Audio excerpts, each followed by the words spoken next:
কিছু মনে করবেন না।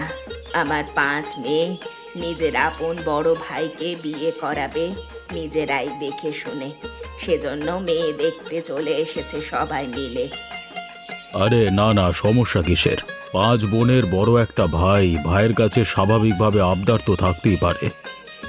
ভাইকে 5 বোন নিজেদের জীবনের চাইতেও বেশি ভালোবাসে। ভাইকে ছাড়া তারা কিছুই বোঝে না। কোনো সমস্যা নেই, এটা তো আরো ভালো কথা। ভাই বোনের মধ্যে মেলবন্ধন থাকলেই তো ভালো। এখনো তো আরো দেখা যায় ভাই বোনের মধ্যে ঝগড়া ঝামেলা চলে। তা আপনি ঠিকই বলেছেন, আশেপাশে এরকমই দেখি। তবে আমাদের বাড়িতে এরকমটা কখনো হয় না। আপনার মেয়ে আমার বাড়ির বউ হয়ে গেলে সে ভালো থাকবে। এখন আপনি যদি রাজি থাকেন তাহলে আপনার মেয়েকে বউ বানিয়ে আমাদের বাড়িতে আমরা নিতে চাই। আমার 5 মেয়ের পছন্দ হয়েছে, আমারও পছন্দ হয়েছে আপনার মেয়েকে।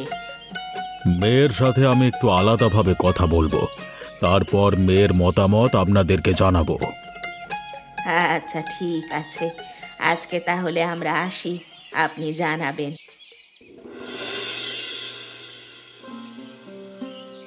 মা, তোকে আমি অনেক কষ্ট করে বড় করেছি, আদর দিয়েই বড় করেছি। যে ঘর থেকে তোর বিয়ের প্রস্তাব এসেছে তারা কিন্তু বড় ঘর। তোর মতামত ছাড়া আমি তাদেরকে কিছু জানাইনি। বাবা, আমি কি তোমার উপরে কোনোদিন কথা বলেছি? তুমি যেটা ভালো মনে করো সেটাই করো। ছেলে আমার পছন্দ, আগে থেকেই চিনি। ছেলে খারাপ না, পরিবারও খারাপ না, কিন্তু সেখানে তোর 5 ননদ। 5 ননদের সাথে মিলেমিশে সংসার করতে পারবি তো? তুমি কি এই 5 বোনের সম্পর্কে ভালোভাবে খবর নিয়েছো? তারা কেমন? আমি মোটামুটি ভালোভাবেই খবর নিয়েছি। কারোর কোনো সমস্যা নেই, সবাই খুবই ভালো মেয়ে। শুধু ভাইকে সবাই একটু বেশি ভালোবাসে। নিজেদের বড় ভাইকে ভালোবাসা তো কোনো অপরাধ নয় বাবা। যারা নিজেদের ভাইকে এত ভালোবাসে তারা অবশ্যই আমাকেও ভালোবাসবে। তুই হচ্ছিস আমার লক্ষ্মী মা। তোকে ভালো না বেসে এমন কেউ আছে যে থাকতে পারবে? হয়েছে বাবা, হয়েছে। তুমি একটু মাঝে মধ্যে বাড়িয়ে বলো। আমি মোটেও বাড়িয়ে বলি না। ওই বাড়িতে একবার বউ হয়ে যা, দেখবি সবাই তোকে না ভালোবেসে আর থাকতে পারছে না। বুঝতে পেরেছি, তুমি আমাকে পর করে দিতে চাইছো, তাই না? আরে না না, তোকে পর করে দেওয়ার সাহস আছে নাকি আমার? সবটাই তো দেখতে পাচ্ছি, আর পাম দিতে হবে না। আচ্ছা, আমি যাই তাহলে, বিয়ের তারিখটা ঠিক করে আসি।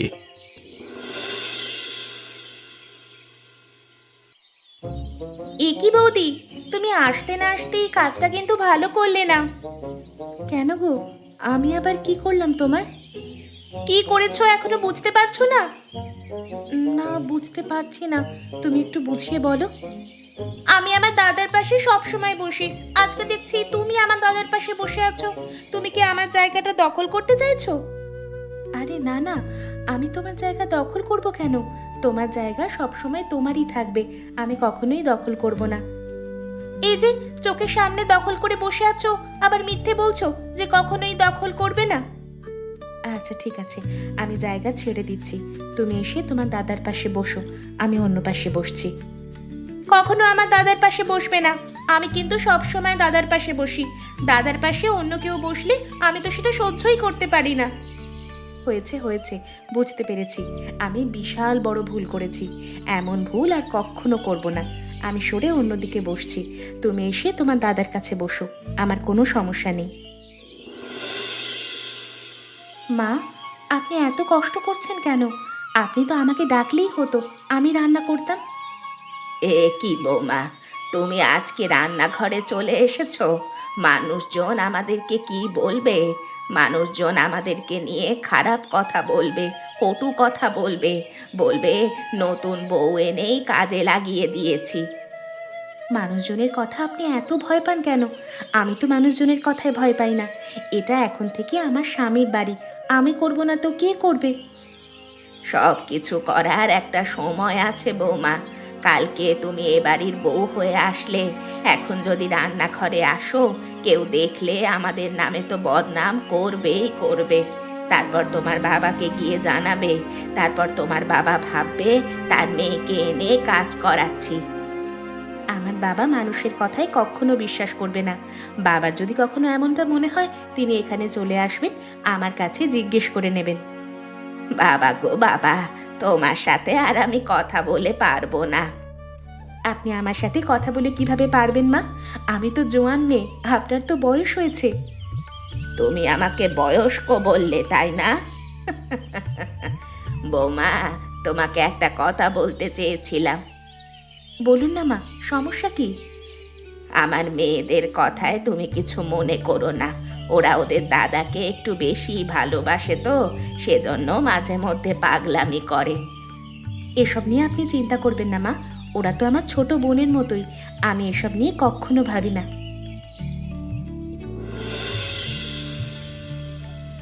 কি গো বৌদি, তুমি এখানে বসে আছো কেন একা একা? দাদা কোথায় সে খবর আছে?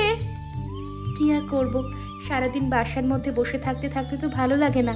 তোমরা তো এদিকে ওদিকে যেতে পারো, আমি তো যেতেও পারি না। আমি তো একা একাই বসে থাকি। দাদা ঘরে আছে, তোমাকে ডাকছে, তারপরও তুমি এখানে এসে বসে আছো? তোমার দাদার খেয়ে দিয়ে কোনো কাজ নেই, সারাদিন ডাকতেই থাকে। আমার দাদার সম্পর্কে তুমি আর একটা বাজে কথাও বলবে না। আমার দাদা কতটা ভালো মানুষ সেটা কিন্তু আমরাই জানি। কি হয়েছে রাধিকা, হঠাৎ করে এমন ব্যবহার করছো কেন তুমি? আমি তো তোমার সাথে মজা করেই কথাটা বলেছিলাম। আমি তো তোমার সাথে মজা করে কথা বলছি না বৌদি, তোমার কাছে সবকিছু মজা মনে হয়। দাদার কি লাগবে না লাগবে সেটা তুমি দেখছো না, এখানে এসে বসে আছো, আবার কথা বাড়াচ্ছ। তোমার দাদার কিছু লাগলে সে নিজেই তো নিয়ে নিতে পারে। দাদার কিছু লাগলে সে যদি নিজেই নিয়ে নেবে, তাহলে তোমাকে বিয়ে করে আনিয়েছি কেন আমরা? তোমাকে দাদার বউ করে এনেছি, তোমার একটাই কাজ, দাদার কি লাগবে না লাগবে, সুবিধা অসুবিধা, সেবা যত্ন এগুলোই করবে। যাও ঘরে যাও, দাদা ডাকছে তোমাকে, দেখো কি লাগে। তোমার কি হয়েছে? কখন থেকে দেখছি মনমরা হয়ে বসে আছো, কিছু হলে আমাকে বলো।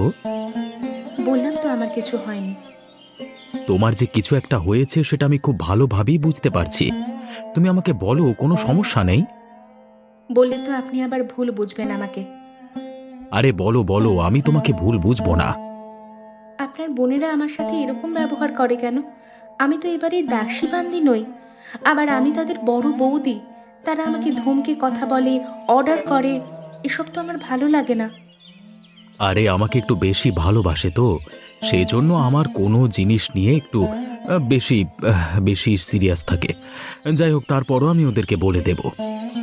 আচ্ছা ঠিক আছে, আপনি বলে দেবেন, কিন্তু আরেকটা কথা ছিল। বলো। এখানে আমার সব ভারী ভারী শাড়ি, তার উপর ভারী গয়না। পাতলা দেখে যদি দুটো শাড়ি আর কিছু গয়না এনে দিতেন তাহলে বড্ড ভালো হতো। আচ্ছা ঠিক আছে, আমি কালকে হাটে গেলে নিয়ে আসবো। দাদা কি এনেছো, কি এনেছো দেখি দেখি, কি এনেছো? আরে না না, তেমন কিছু না, দেখবার কিছুই নেই। দেখি দেখি দাদা, কি এনেছো ব্যাগের মধ্যে, দেখি দেখি। এ কি, এই ব্যাগের মধ্যে তো শাড়ি রয়েছে, আমি শাড়ি নেব। যার শাড়ি লাগে সে শাড়ি নে, আমার গহনা লাগবে, আমি গহনা নেব। আমি আগে নেব, আমি আগে নেব। আমি একবারও বলেছি এই জিনিসগুলো তোদের জন্য এনেছি? তোদের জন্য যখন জিনিসপত্র নিয়ে আসি তখন এসে কি বলিনি এগুলো তোদের? আর তোদের তো সবকিছু আছে। আমার বিয়ের সময় নতুন শাড়ি গহনা কিনে দিইনি? লাগলে আবার দেব, কিন্তু হাত থেকে কেড়ে নিচ্ছিস কেন সেটা এমন? তোদের মানে কি বলবো বলতো? দাদা, আমরা তো ভেবেছি আমাদের জন্যই তুমি এনেছো, আমাদের জন্য আনোনি। তোদের লাগলে আমি পরে কিনে দেব, এগুলো তোদের বৌদির জন্য এনেছি। দাদার আজকের এই ব্যবহারটা আমি কোনোভাবেই মেনে নিতে পারছি না। দাদা কিনা আমাদের সাথে এরকম ব্যবহার করা শুরু করলো। আরে দিদি, বুঝতে পারছো না, এখানে আমাদের দাদার তো কোনো দোষ নেই, সব দোষ হচ্ছে এই নতুন বৌদির। দাদাকেই তিনি তার আয়ত্তে নিয়ে নিয়েছেন, সেজন্যই তো দাদা এখন আমাদের সাথে খারাপ ব্যবহার করা শুরু করেছে। দাদাকে আয়ত্তে নেওয়া এতটাই সোজা? আমাদের এত দিনের ভালোবাসা, 5 বোনের ভালোবাসা দাদা এক নিমেষেই ভুলে যাবে?